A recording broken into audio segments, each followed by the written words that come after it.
जाऊया पुढच्या बातमीकडे आणि ही बातमी येते मुंबईमधून गोरेगावमधून। मुंबईतल्या गोरेगाव इथे 45 मजली उंच इमारतीला भीषण आग लागली आणि अग्निशमन दल आता घटनास्थळी दाखल झालंय।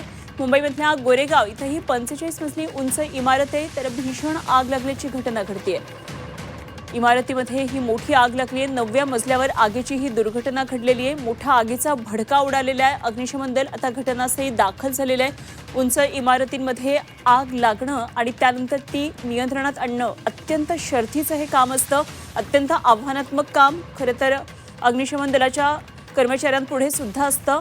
आणि सध्या या 9व्या मजल्यावर आग लागली। इमारत जरी उंच असली 45 मजल्यांची असली तरी 9व्या मजल्यावर ही आग लागली, त्यामुळे आता आगीचा भडका आणखी वाढू नये, त्याची व्याप्ती वाढू नये यासाठी प्रयत्न सुरू आहेत। कृष्णात पाटील आमचे प्रतिनिधी आपल्याबरोबर आहेत, आणखी माहिती जाणून घेऊया। कृष्णात, गोरेगावमध्ये भीषण अग्नितांडव झालंय।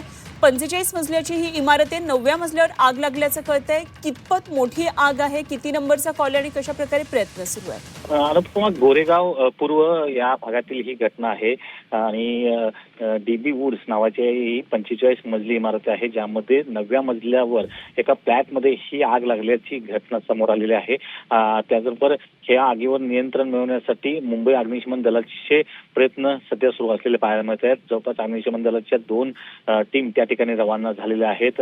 8 गाड्या या घटनास्थळी दाखल झालेल्या आहेत आणि 9व्या मजल्यावर ही आग लागल्यामुळे किमान 9व्या मजल्यापर्यंतच्या शिड्या ज्या आहेत त्या वापरून त्या आग विझवण्याचे प्रयत्न हे मुंबई महापालिकेच्या अग्निशमन दलाकडून सुरू झालेले आहेत।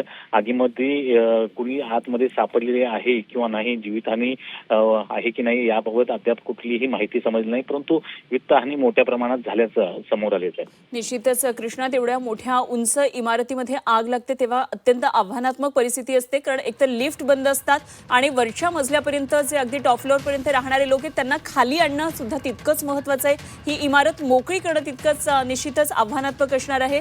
कृष्णात, धन्यवाद दिलेली आतापर्यंतच्या माहितीसाठी आणि वेळोवेळी अपडेट आपल्याकडून जाणून घेत राहू। तुर्तास धन्यवाद। कृष्णात पाटील आमचे प्रतिनिधी आपल्याबरोबर होते।